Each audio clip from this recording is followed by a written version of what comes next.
Salut, moi c'est Guillaume, ton hôte. Je suis gay et j'ai été très longtemps sexuellement bloqué. Ce podcast, c'est comme un guide. Chaque épisode t'aide à sortir du non-dit, à entendre tes désirs et donne des conseils pratiques pour ta vie sexuelle ou amoureuse. J'essaie de vivre de ce podcast, alors si tu aimes mon contenu, fais un don. Tape bit.ly/comment devenir dans ton navigateur. Tu auras aussi mon Instagram pour voir ma petite tête et les infos pour venir à une rencontre entre auditeurs dans ta ville. Allez, place à ton épisode, bonne écoute.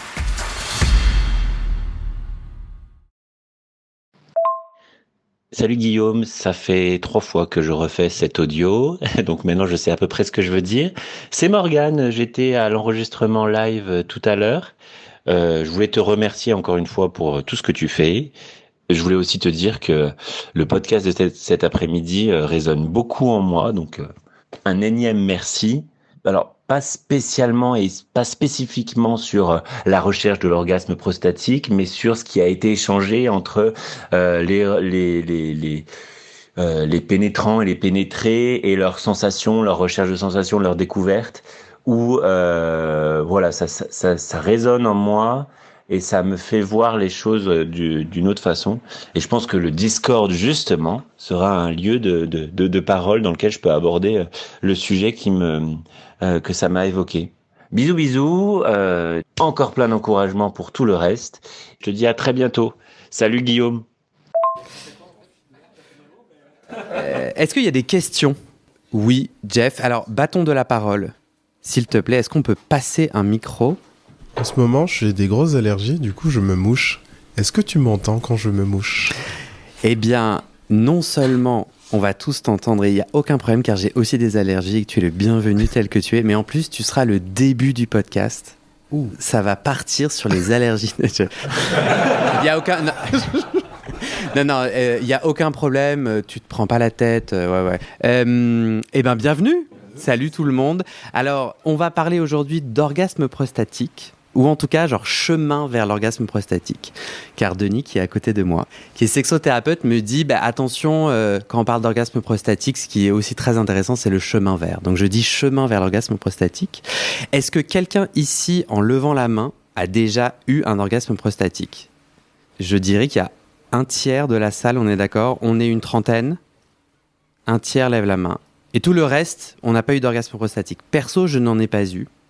Et sur les internets, nous avons... Donc ce matin, j'ai fait un petit sondage. On a genre 240 personnes qui ont répondu. Et on est sur un moite-moite de la perfection. 50% oui, 50% non. On est ici, on va partager nos questions, nos vécus, nos petites bafouilles. Et Denis va nous donner des clés pour comprendre, au final, c'est quoi un orgasme prostatique ? Parce que je me suis quand même posé la question, mais est-ce que je sais ce que c'est ? La réponse, c'était non. Le démystifier et justement comment on peut se mettre en chemin pour le rencontrer si c'était un truc qui nous faisait marrer de faire. Avons-nous des questions pour le moment ? Non ? On se rappelle qu'on est en train d'enregistrer un podcast. Donc là, quand vous me souriez très gentiment, c'est très sympa, ces petits sourires, vous êtes trop chou. L'auditeur se dit, il se passe quoi ? Ils sont en train de faire quoi ? Et donc du coup, on peut appuyer, si on est d'accord avec ce que moi, par exemple, je suis en train de dire, ou que quelqu'un est en train de dire quelque chose pour le soutenir, on a 2 façons de le faire verbalement, enfin tu vois, oralement, en faisant des petits cliquetis-cliquetas.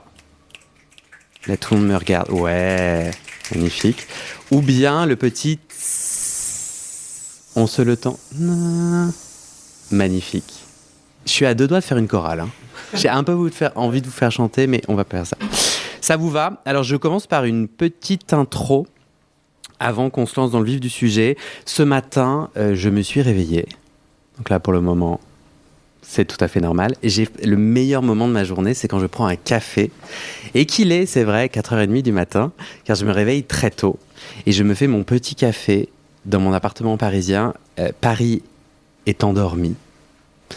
Et là, j'adore, je mets ma petite musique dans mes oreilles et j'ai l'impression, tu vois, d'être un peu au début d'un super 8-8, là, non, comment on appelle ça, Grand 8, merci. Ok, avant de, tu vois, je monte dans le truc à Euro Disney, ça y est, j'ai fait la queue. Et bam, ça va être de ouf. Et j'ouvre le Discord du podcast, qui est un super endroit il y a en fait plein d'auditeurs qui l'animent. Et en gros, c'est des partages d'infos, des questions qui sont posées et répondues, et des réactions sur les épisodes et tout. Et ce matin, Raph a posté ce message. Il dit « Anecdote, je suis dans la salle d'attente de mon Cégide à l'hôpital Hôtel-Dieu à Paris, et je me dis, tiens, ça serait bien de faire de la pub pour le podcast. Dans ce genre d'endroit, ça serait approprié. Je lève la tête et je tombe sur quoi ? Je mets le ton, hein. Une affiche qui fait la pub du podcast. Haha. Très bonne opportunité pour vous dire que notre auditeur illustrateur préféré, Martin, a fait une affiche.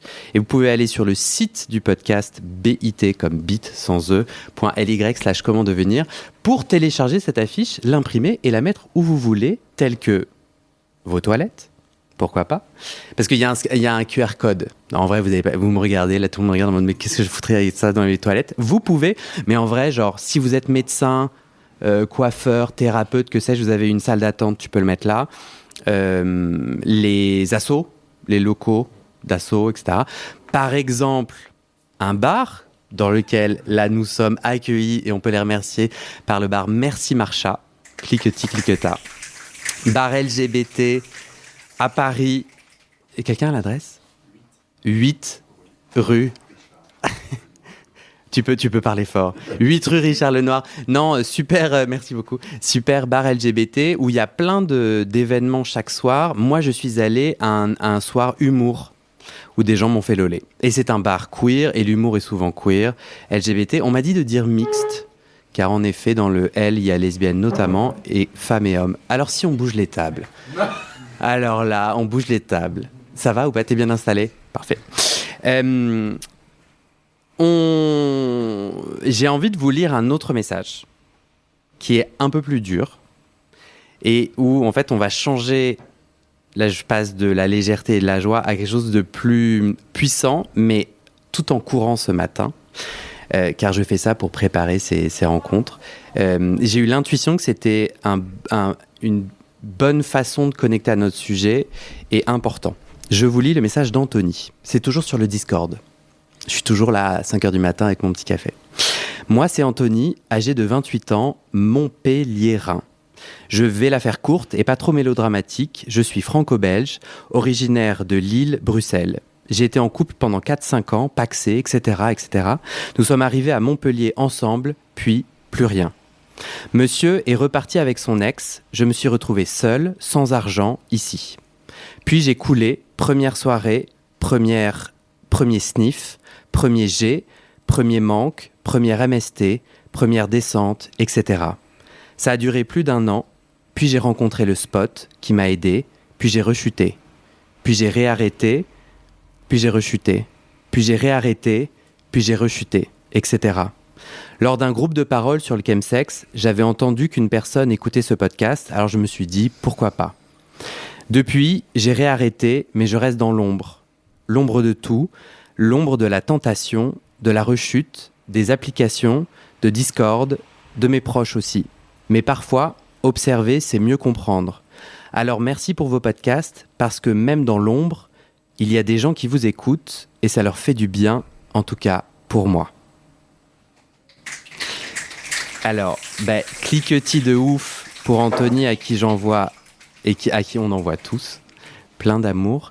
Et pour moi, c'est important parce que là, vous allez prendre la parole si vous le souhaitez pour parler d'un sujet très intime, un peu spécifique, l'orgasme prostatique.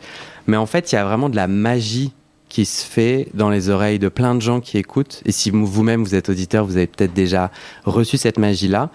Et du coup, j'ai envie que, personne se force à participer, bien entendu. Il y a vraiment aucun enjeu à se faire du mal, à dire des choses alors qu'on n'a pas envie.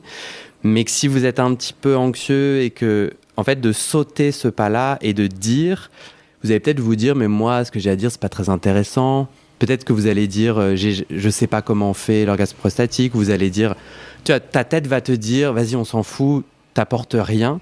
Mais en fait, si, parce que quand moi j'entends ça ou quand plein de gens entendent ça, ils se connectent, on rebondit, etc.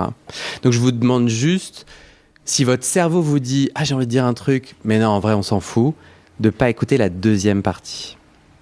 de ce que votre cerveau a dit. En revanche, la deuxième partie du podcast, il faut l'écouter, bien sûr. Ok. Et enfin, j'ai pris un café avec un super auditeur. Il a écouté les 165 épisodes, ok. Il est trop sympa. Et il me dit, c'est quoi ton boulot ? Et je le regarde et je lui dis, en vrai, ça s'est pas exactement passé comme ça, mais c'est plus drôle de le raconter comme ça. En fait, il croyait que j'avais un vrai boulot, donc mes appels à contribution, il pensait que c'est pas possible, quoi. Donc, j'ai un vrai boulot, c'est celui-là. Je fais ça à 150% à partir de 4h du matin. Et du coup, donc, je dépends des contributions. Et du coup, je remercie les 177 donateurs RIS du mois de mars. Cliquetis, cliqueta. Et n'hésitez pas à faire un don. Denis, c'est quoi l'orgasme prostataïque, s'il te plaît? Je m'attendais pas à la question posée comme ça, mais allons-y. Ok. Tu t'attendais à quoi? Moi, j'avais envie d'écouter les gens, savoir ce que eux avaient vécu comme orgasme prostatique. C'est juste après. Mais oui. Mais là, c'est vrai que mon intro était un peu trop on va dire ce que c'est, puis après les gens là, sont en train de réfléchir à ce qu'ils vont partager. Bon, du coup, ça va être un orgasme ressenti lors de la stimulation anale au niveau de la prostate. Ça peut être fait d'autres façons d'ailleurs, avec des massages, et des massages qui sont côté ventre, qui arrivent à faire aussi des orgasmes. C'est un orgasme qui n'est pas forcément accompagné d'une éjaculation. On distingue vraiment l'orgasme prostatique et l'orgasme éjaculatoire. En termes de sensation, je ne vais pas te décrire ce que c'est parce que c'est comme le chou-fleur. Hein. Quand on vous demande quel goût a le chou-fleur, ça a le goût de chou-fleur. Voilà. Alors, Denis ne veut pas le faire, mais est-ce qu'un de nous, qui a déjà vécu un orgasme prostatique, peut tenter de décrire ce qui s'est passé? J'ai un auditeur sur WhatsApp qui m'a dit pour l'orgasme prostatique, je pense en avoir eu un, mais je ne suis pas sûr, j'étais pris de spasme. Donc à mon avis, on peut dire que oui, j'imagine. Spasme? Quelqu'un a eu spasme? Il faut que... Ah, merci Marc, le premier à oser. Je pense qu'il n'y a pas de tabou, donc ça, je me lance. Quand même, pour expliquer, donc je suis actif, moi, on va dire à 99% du temps. Ça veut dire quoi pour toi? Parce que en fait, c'est moi qui préfère pénétrer l'autre que me faire pénétrer. Donc ça peut sembler bizarre qu'un mec qui dit qu'il est actif a réussi à découvrir le plaisir prostatique et l'aime bien. Donc c'est-à-dire que je reste dans la position que je préfère, mais je sais que dans l'onanisme, j'aime bien me donner ce plaisir prostatique.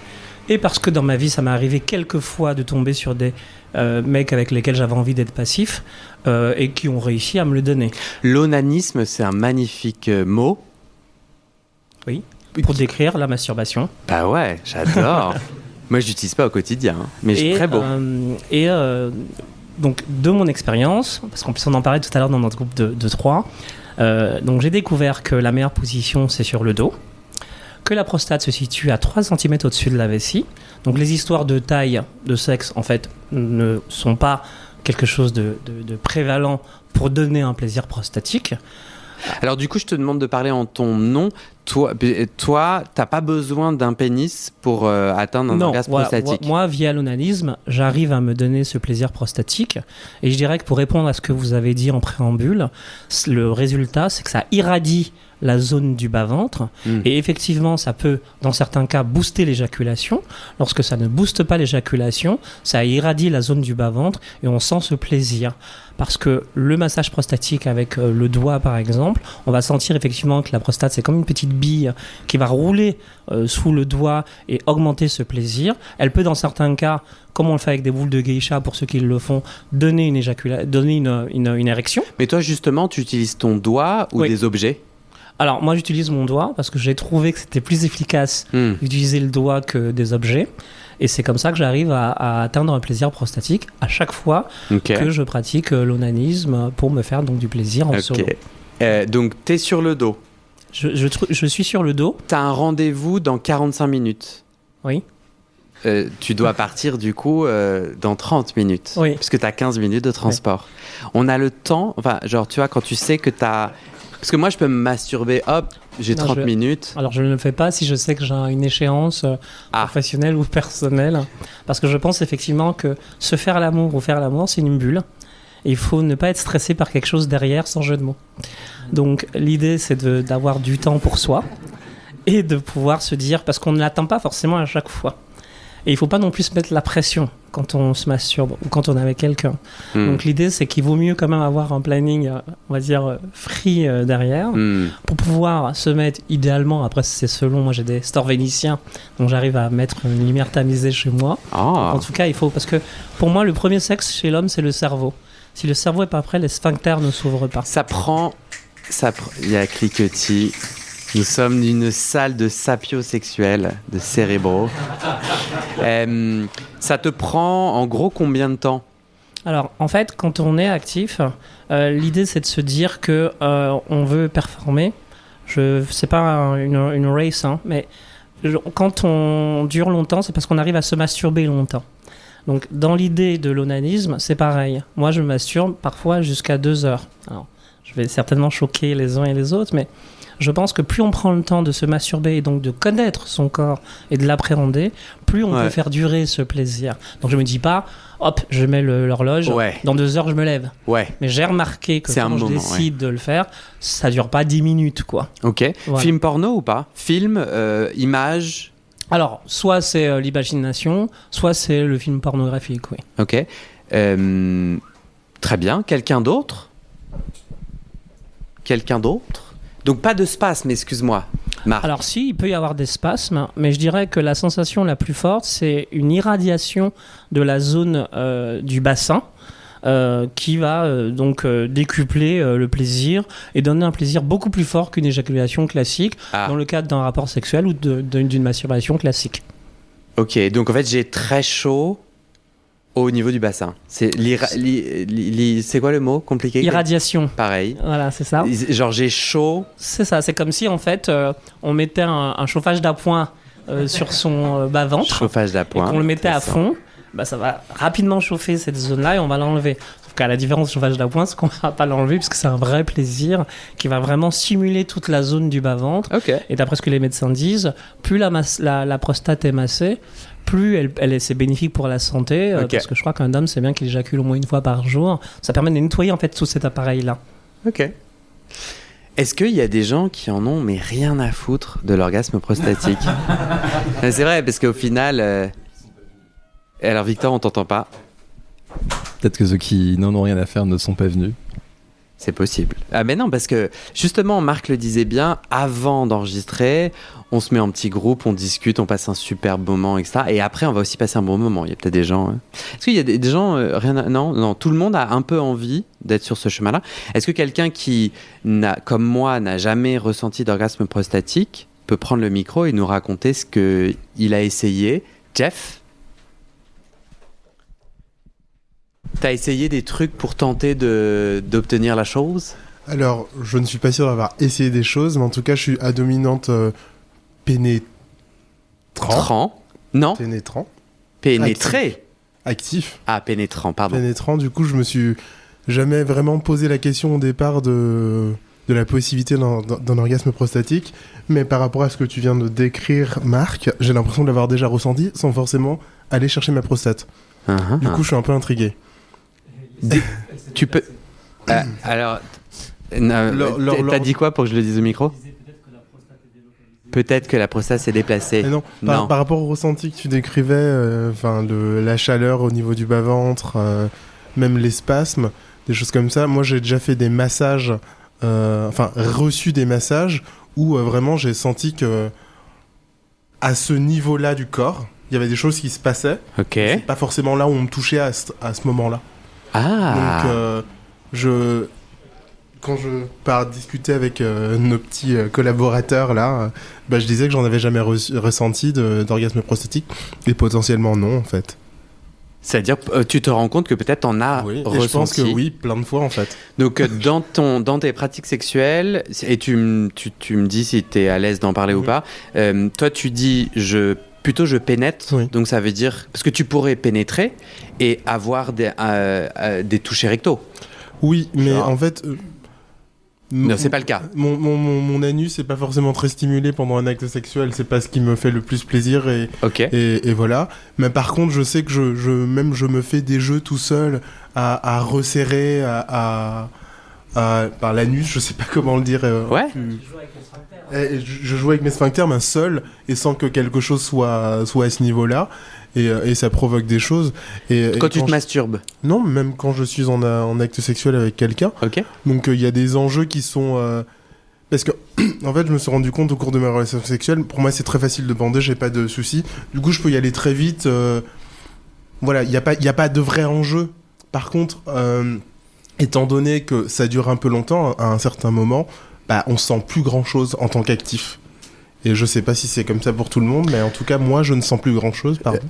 Tu sens plus grand-chose sur ta bite? Bah oui. Au bout d'un moment, bout d'un quand tu moment, fais c'est- des va-et-vient dans quelqu'un. Exactement, parce que il y a un épisode du podcast où quelqu'un parlait de sa façon de se masturber et qui gérait totalement la pression, la vitesse et l'anus de quelqu'un d'autre peut pas faire ce que j'ai envie qu'il fasse. Ah, Du coup, il y a un enjeu que je me suis habitué à une certaine force, une certaine pression, une rapidité bien sûr. que je gère totalement et potentiellement la personne en face n'est pas capable de gérer comme ça.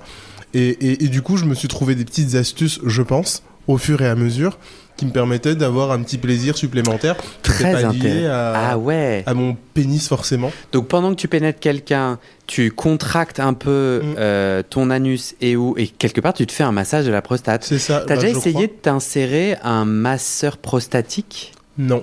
Je suis pas un adepte des objets de façon générale. Je pense que tu repars de ce podcast avec un devoir à la maison. Possiblement. Non, je rigole, ouais. Ok.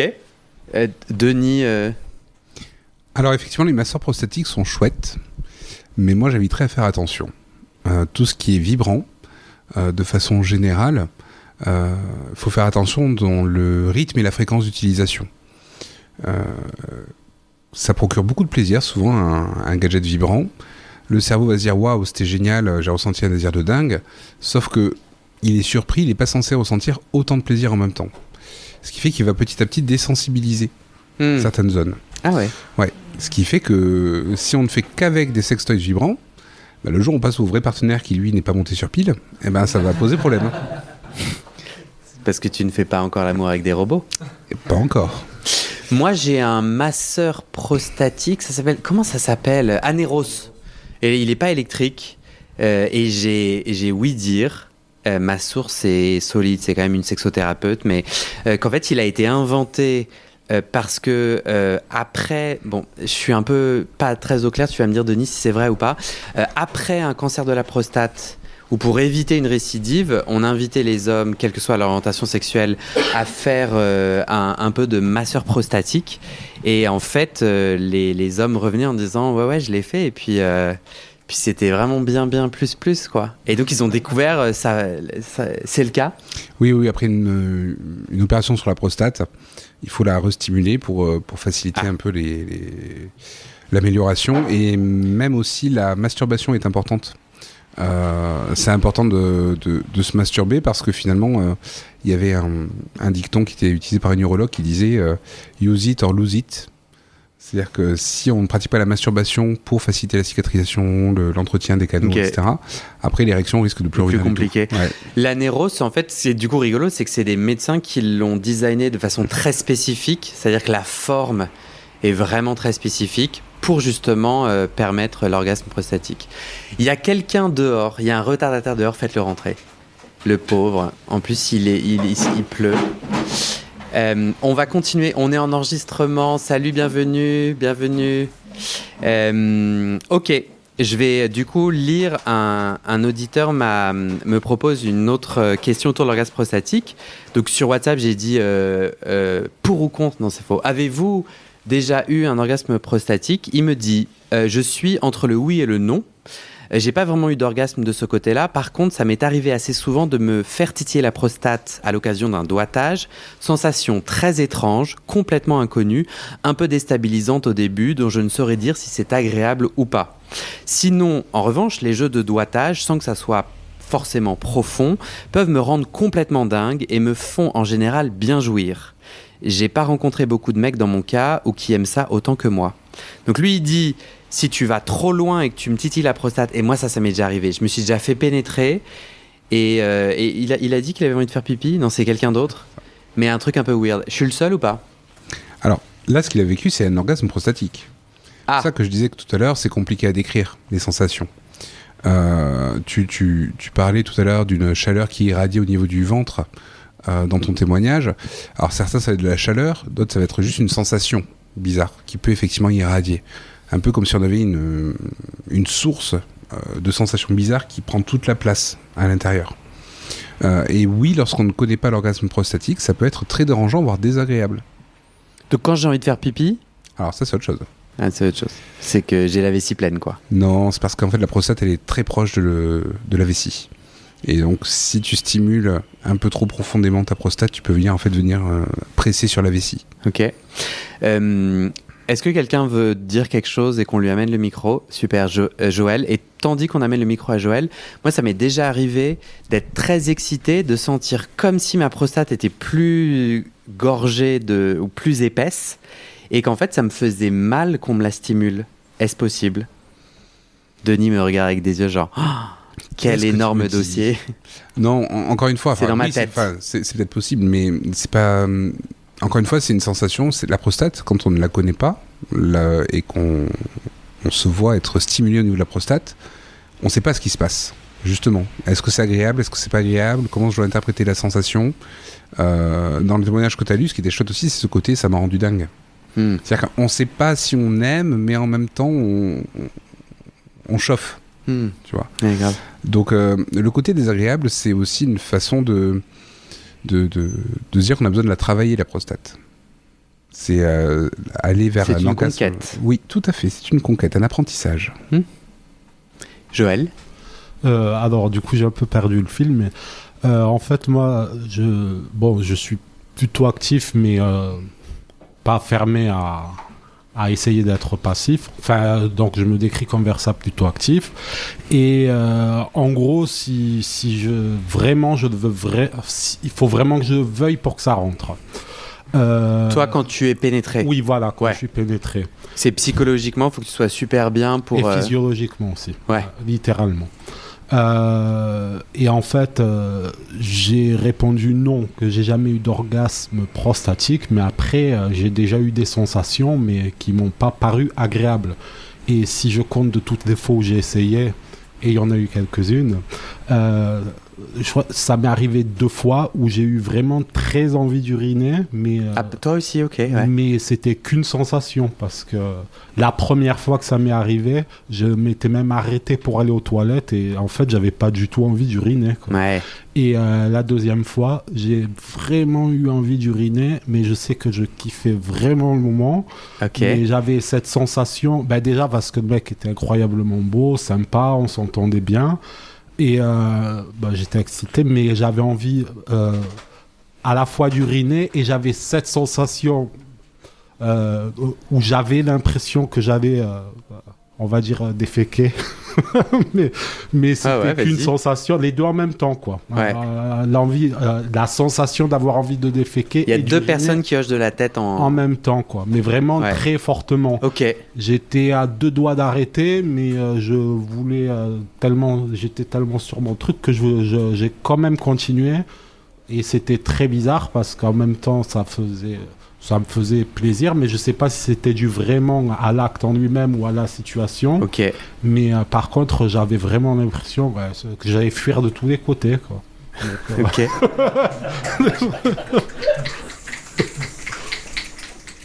Tu veux dire un truc, Denis? Non, pas forcément.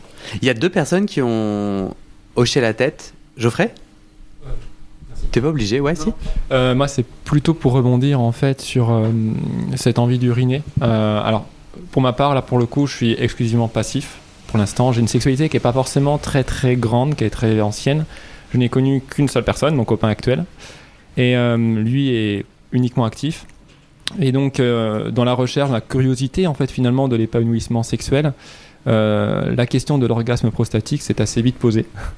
Et j'ai regardé un petit peu sur internet, voir un petit peu comment est-ce qu'on y accède finalement, parce que certes la pénétration est très plaisante, j'ai aucun problème avec la pénétration pour le coup, vraiment de ce côté-là j'ai beaucoup de chance, vraiment ça se passe toujours très très bien. Mais au niveau du ressenti en fait je sens plutôt un plaisir anal que prostatique. Et ça cliquetille vigoureusement. Et pour le coup, c'est vrai que je m'interroge un petit peu parce que j'en suis venu à me dire peut-être que c'était qu'un mythe avant mes écoutes sur le podcast, je précise. Et je me disais, ça se trouve, ça n'existe pas en fait. Finalement, c'est peut-être juste un mythe, c'est quelque chose qui est un peu inatteignable. Et c'est cette recherche-là finalement d'expérimenter de nouvelles choses. Et ça m'est déjà arrivé, alors assez rarement honnêtement, mais d'avoir cette sensation effectivement, cette envie d'uriner assez forte après, sans avoir l'irradiation ou en tout cas le sentiment un peu particulier au niveau de la prostate. Ok. Et voilà. Ouais, non, mais c'est vachement intéressant. T'es à l'aise de dire depuis combien d'années t'es sexuellement actif ? Bien sûr, ça fait 4 ans. Ok. 4 ans. Et toi, tu dis j'ai eu un seul partenaire. Oui. Et tu dis j'ai du plaisir anal, j'aime être pénétré. Ah oui. Ok. Est-ce que tu peux décrire ce plaisir ? Bien sûr. Et pourquoi tu penses que ce plaisir n'est pas prostatique ? Ok. Alors, le plaisir que j'ai durant l'acte sexuel, en fait, finalement, c'est en fait tout l'imaginaire aussi d'être pénétré par son partenaire, parce que finalement, je suis dans une relation qui est amoureuse, donc il y a vraiment ce côté très agréable de se dire qu'on provoque du plaisir à son partenaire via la pénétration. Et je trouve d'ailleurs que le plaisir est d'autant plus fort que l'envie est présente en fait de faire plaisir à son partenaire. Enfin, pour le coup, pour le plaisir, je trouve que je ressens en étant pénétré. Au niveau des sensations, je pense que c'est uniquement anal. J'essaie de répondre un petit peu à toutes tes questions. Ouais. Mais ça veut dire que donc il te pénètre. Ouais. Et parce que moi, par exemple, j'ai beaucoup de plaisir si tu restes juste au niveau de l'anus. C'est-à-dire si tu me pénètres pas intégralement, mais juste tu tournes autour. Enfin non, tu tournes pas autour. Tu rentres, tu sors. D'accord. Mais juste le prépuce. Oui. Le prépuce, c'est ça, c'est le gland. Le prépuce, c'est le pot, ouais. Ah, ça va. Ah, bon. Tu mets juste le gant et donc c'est ça, c'est ce ressenti-là à cet endroit-là. Alors, toi, c'est même à l'intérieur, ouais. Alors moi, honnêtement, c'est plutôt à l'intérieur. Après, je pense qu'il y a aussi une méconnaissance de ma part, étant donné que j'ai jamais eu d'autres relations auparavant. Et donc, finalement, je ne découvre cette sexualité que par le prisme de la sexualité de mon copain et de la sexualité qu'on peut voir sur le contenu pornographique, contenus pornographiques. Et donc, indirectement, je partirais plutôt, honnêtement, sur quelque chose d'un peu plus profond, honnêtement, qui parlait plutôt de l'extérieur. Et tu t'es déjà doigté pour essayer d'aller chercher cette bille. Marc a parlé d'une bille, non ? Ou cette noisette. Tu l'as trouvée ? Alors, justement, mon copain à l'époque, avant qu'on se rencontre, m'avait fortement conseillé de me découvrir avant. Que c'était peut-être un peu mieux que de découvrir tout sur la première rencontre, la première fois. Et donc, c'est à ce moment-là que j'ai commencé à me toucher. Et oui, on sent en fait finalement cette glande qui va gonfler. Alors pour ma part, quand je la masse, c'est totalement différent de la pénétration, je trouve. Parce que du coup, on est vraiment ciblé sur la prostate. Je trouve que l'anus est beaucoup moins sollicité finalement. Ça prend moins de place un doigt que, je pense, un pénis aussi. Et donc, en massant cette zone, ce qui m'est arrivé, en fait, ça gonfle. Et surtout, c'est des émotions qu'on n'a pas forcément l'habitude, un ressenti qu'on n'a pas forcément l'habitude. Et il y a vraiment le côté du « Ah ouais, je sens qu'il y a quelque chose », d'un seul coup ça part, « Mince, qu'est-ce que j'ai fait ? Qu'est-ce qui était bien ?» On essaye de reproduire. Et il y a un côté très volatile, et voilà, j'en suis un petit peu à l'heure actuelle. Ouais. Mais c'est vraiment le côté, oui, ça gonfle. Et puis, j'ai l'impression, je suis encore un petit peu à tâtons, à réfléchir. Est-ce que c'est une histoire de rythme, de vitesse ? Est-ce que c'est plutôt une histoire d'appuyer dessus, de pas appuyer dessus, de juste l'effleurer ? Voilà, j'en suis un peu à là. Moi, ce que je trouve très beau dans cette histoire, c'est la différence entre plaisir anal, plaisir prostatique, et même l'orgasme, l'orgasme éjaculatoire. Pour moi, c'est important aussi de rappeler que on peut ne pas aimer l'orgasme prostatique, que c'est important aussi de s'autoriser à ne pas rajouter une injonction supplémentaire. C'est pas parce qu'on est passif qu'on est obligé ou pénétré qu'on est obligé de courir après un orgasme prostatique. C'est chouette de le vivre. Portatif. Ouais, mais du coup, ce que tu dis même, c'est que arrêtons d'appeler ça orgasme et parlons de plaisir anal, plaisir prostatique. Non, c'est un orgasme.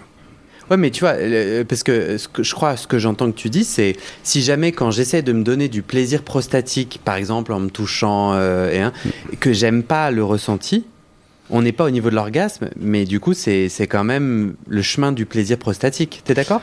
Alors, c'est le chemin vers, mais on n'est pas obligé de tous aimer la même chose. C'est-à-dire que tu peux aimer les brocolis dans une tarte, mais pas aimer les brocolis à la vapeur. Donc, ok, culinaire, attends. Tu peux avoir des sensations sans te mettre une injonction de « je dois avoir un orgasme prostatique dans ma vie ». C'est ça, ouais.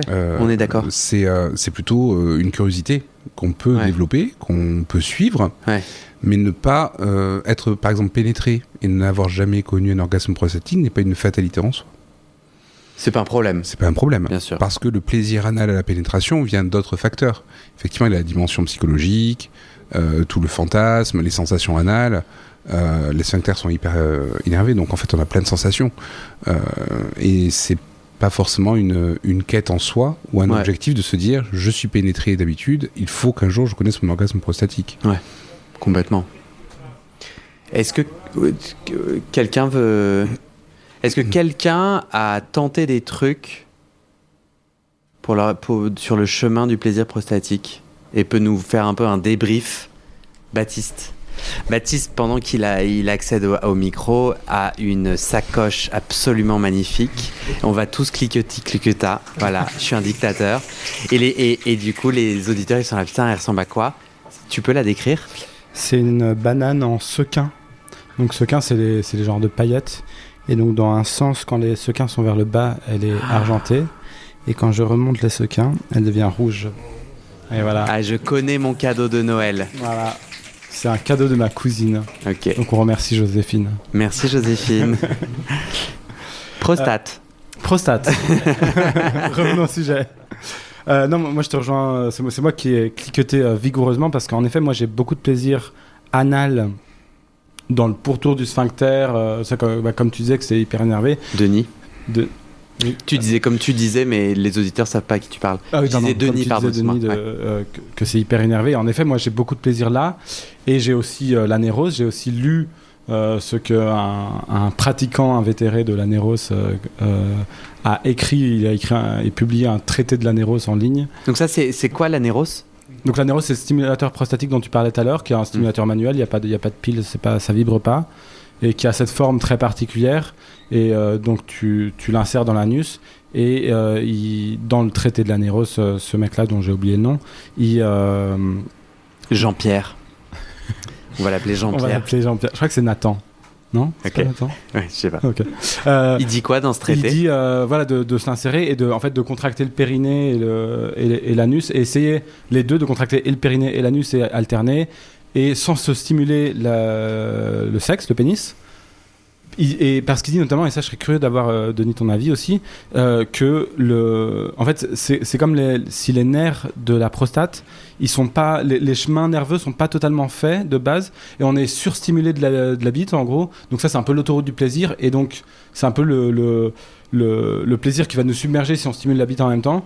Or si on fait vraiment que la prostate, on peut développer en fait de nouveaux chemins de plaisir. Donc au début c'est complètement inconnu, et moi j'ai juste fait 2-3 fois cet anérose, et en effet c'est quelque chose de très étrange, de très inconnu, donc ça rejoint pas mal des témoignages qu'on est là.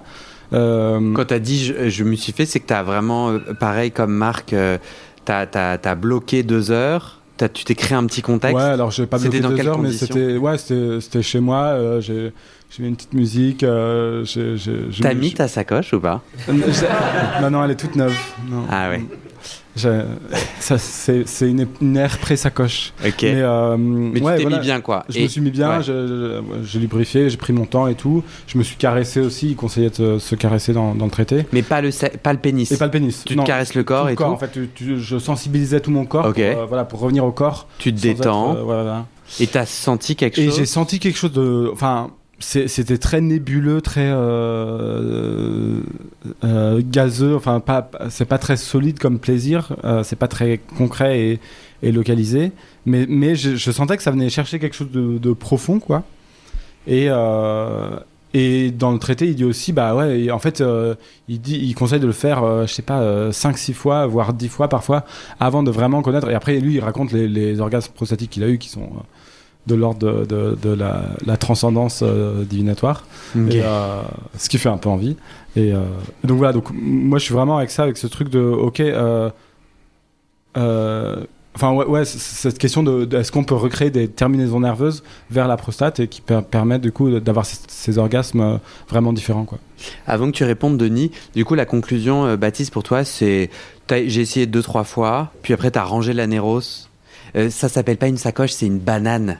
Depuis le début, je dis le mauvais terme, personne ne me corrige. Alors, je t'ai corrigé au début, mais ah ouais, j'ai pas entendu. Tu m'écoutes plus. Je t'écoute pas du tout. Tu l'as rangé en mode... Enfin, c'est quoi le bilan Ouais, après, j'ai déménagé, il s'est passé plein de trucs et depuis je l'ai pas ressorti. Là, ça doit faire une bonne année que je l'ai pas ressorti. Mais c'est cool. En fait, juste parce que c'est pas un sujet, l'orgasme prostatique, c'est pas forcément un sujet de mon quotidien et donc j'ai pas pris le temps de le ressortir. Mais je suis content d'être là justement pour ça redonne envie de à nouveau cheminer et d'explorer ces parties-là, quoi. Alors, pour ce qui est créer des terminaisons nerveuses, moi je ne suis pas médecin. Donc là, je vais m'avancer sur un terrain physiologique. En revanche, d'un point de vue sensation, tu stimules des zones qui ne sont pas d'habitude stimulées. D'où le côté un peu inconfort que des fois on peut, ou surprise. Ce côté vaporeux, c'est-à-dire qu'on ne sait pas trop ce qui se passe, mais c'est là.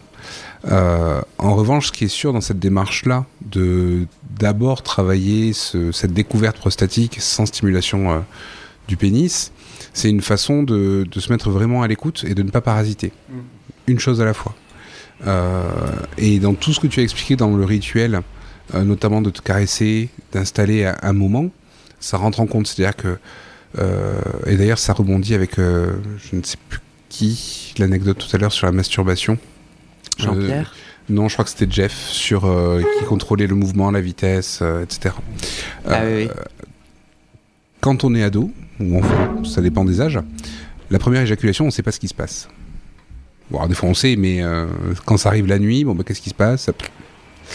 Et finalement, c'est la même chose, simplement, on a l'habitude on prend vite l'habitude de se masturber, on découvre vite comment ça marche, et finalement, la main va connaître le bon chemin, elle va savoir avoir la bonne pression, etc. Et là, la prostate, c'est la même chose, sauf que elle est découverte quand on est adulte. Et quand on est adulte, on n'a plus l'habitude de découvrir des choses sur le corps. Et là, dans cette démarche-là, ce qui est bien, c'est qu'on se relaisse cette occasion de partir à la découverte, de se dire qu'on ne maîtrise pas tout, et de différencier justement la stimulation du pénis, la stimulation de la prostate, permet de profiter et de découvrir les choses un peu plus intensément. Et si je peux me permettre d'ailleurs, pour ce qui est des stimulations, même dans la masturbation du pénis, ça peut être aussi intéressant des fois de se mettre des challenges. Si on est droitier, d'essayer de le faire avec la main gauche. D'utiliser des fois des petits œufs, il y a des petits œufs masturbatoires qui existent pour modifier les sensations aussi et laisser place à la surprise de nouvelles sensations qu'on ne contrôle pas aussi bien, qu'on ne maîtrise pas aussi bien. Et avec la prostate, c'est la même chose, c'est partir à l'aventure. Lorsque je vais dans ce sens-là, ça marche, dans ce sens-là, c'est en train de s'échapper, de s'évaporer, hop, je reviens. C'est vraiment justement, on en parlait tout à l'heure, une aventure, une conquête. Jeff, j'ai vu ta main levée comme tu as déjà parlé et que c'est la... Non, t'inquiète, ça va être la fin de la première partie. Est-ce qu'il y a quelqu'un qui n'a pas encore parlé qui avait A ? Mais Jeff, je veux bien que tu retiennes ce que tu avais envie de dire. Thomas. Super. Là, tout le monde est en train de passer le micro de main en main. Salut Thomas. Salut. Alors, je pense que j'ai une expérience un petit peu différente. Moi, j'ai un petit peu peur de la prostate. J'ai une expérience que j'appelle mort imminente, avec une expérience où j'étais avec mon ex. J'étais sur le dos, il me pénétrait et d'un coup j'ai senti une forme de chaleur au niveau de la prostate. J'ai assez vite identifié que c'était bien elle. Et ça a conduit une forme de spasme le long du corps et mes membres, mes mains et mes pieds se sont, contractés très très fortement.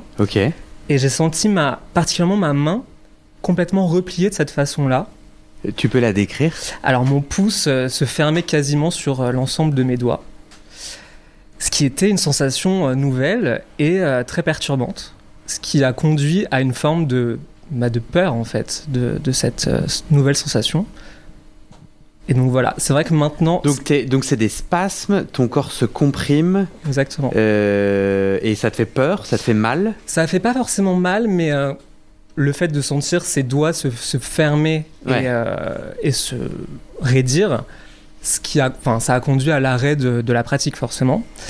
Et c'est vrai que depuis, j'ai une forme de peur que ça revienne. Et je sais pas, tu me diras, Denis, si c'est le cas, si c'était forcément un orgasme prostatique ou le début d'une nouveauté, ou je sais pas. En tout cas, moi, j'ai l'impression que c'était le cas. Bah ouais. Et donc parfois, la nouveauté fait peur. Ah oui, complètement. Là, c'était une stimulation qui a été très vive et sûrement trop vive pour une première fois. Et qui a créé cette submersion de sensations et encore une fois on n'est tellement pas habitué, c'est tellement profond, on touche à quelque chose qui est quand même très ancré à l'intérieur. Qu'est-ce qui se passe dans le corps et lorsque ça se présente alors qu'on ne le cherche pas, ça peut être très très déstabilisant et chamboulant pendant la pratique. Je vais demander, est-ce qu'il y a des donneurs d'orgasmes prostatiques dans la salle, des gens qui sont déjà parvenus, Jeff, Victor, des gens qui sont déjà parvenus à, avec quelqu'un d'autre, leur faire vivre à eux du plaisir prostatique. 3, 4, 5, 6, les gens sont petits. Eh bien, ça sera pour la partie 2. Vous nous raconterez. Ça me permet au micro de remercier Yélem et Julien qui ont co-organisé. Et Julien nous a fait des pâtisseries incroyables. Elles sont sur le bar. Allez vous servir. Et aux auditeurs, à dans quelques jours pour la partie 2. On peut tous crier prostate. Ah, c'est horrible, ça fait genre secte. Il y a peut-être un peu.